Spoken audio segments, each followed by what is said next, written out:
We've talked at some length about how precipitation happens, why it occurs, what the physical mechanisms are, but we also need to talk about how, as hydrologists, we actually go about measuring precipitation and why we would need to do so. Well, it's really important. It's important for things like flood forecasting, a phenomenon that kills hundreds of thousands of people. It's important for predicting things like landslides, which are often triggered by intense bits of rainfall. And then fundamentally, it's important in all weather and meteorological and hydrological modeling. These models are typically driven by precipitation patterns, and they require direct observations to get accurate results. How can we go about measuring precipitation? I'm going to divide the ways in which we measure precipitation into two general categories. We can make point or aerially based measurements.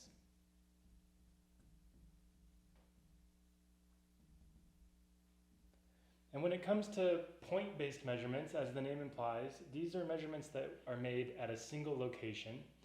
And the absolute simplest method is really just to place a bucket outside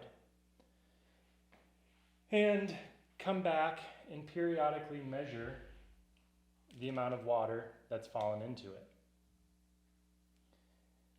Pour this water into a graduated cylinder, for example, figure out the area of the bucket, and you've got how much rain has fallen. This is the simplest amount.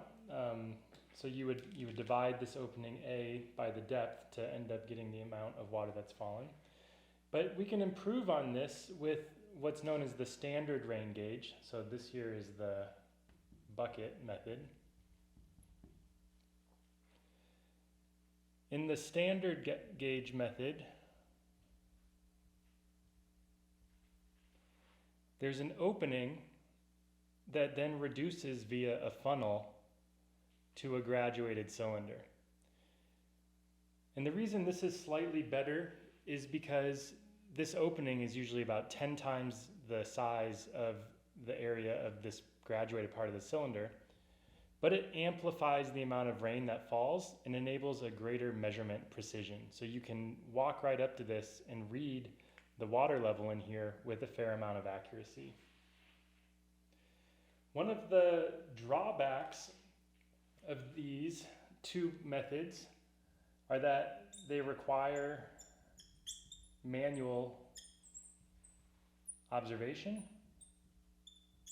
You have to physically go up and measure this whenever you want to get a reading. I'll note that these are drawbacks. And there's no real info on the intensity of rainfall as a function of time within the measurement interval that you're considering here.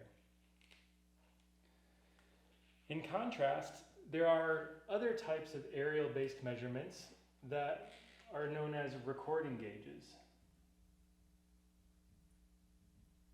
And these gauges are designed to overcome both of the drawbacks associated with the bucket type and the standard type gauge. The first one is known as a tipping bucket gauge, and it has the same kind of entrance funnel as the standard gauge, so it's collecting precipitation, it's funneling it down. But then down here, instead of there being a graduated cylinder, there are these two little buckets that are kind of inclined, and there's a pivot point right here, and there's usually a little magnet right here. And the idea is that water flows down into this bucket, it fills it up to a set amount, and then the weight on this side causes the whole bucket to tip, and the water pours out. And we've specially calibrated the amount of water that's required to fill and tip this bucket in relation to how the area of the cylinder. So we know, for example, each tip is equal to 0.2 millimeters of rainfall. And the magnet here, as it goes back and forth, enables an electromagnetic reader to record the tips through time. So you don't even have to be here. You can electronically record the number of tips that this thing goes back and forth through time. And that tells you how much rain fell, as well as the relative intensity, down to at least the volume that's within this bucket. Another type of recording gauge similarly funnels water down, but then it falls into some sort of a cylinder that's sitting on a scale. And so this measures the weight. So this is a weighing gauge.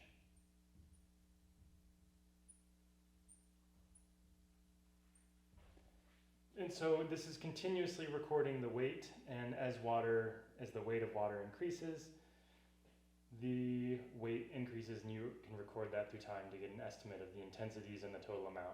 With this one, you need to figure out some way to empty this periodically, and there are a variety of ways to do that. I'll note that this is the tipping bucket gauge.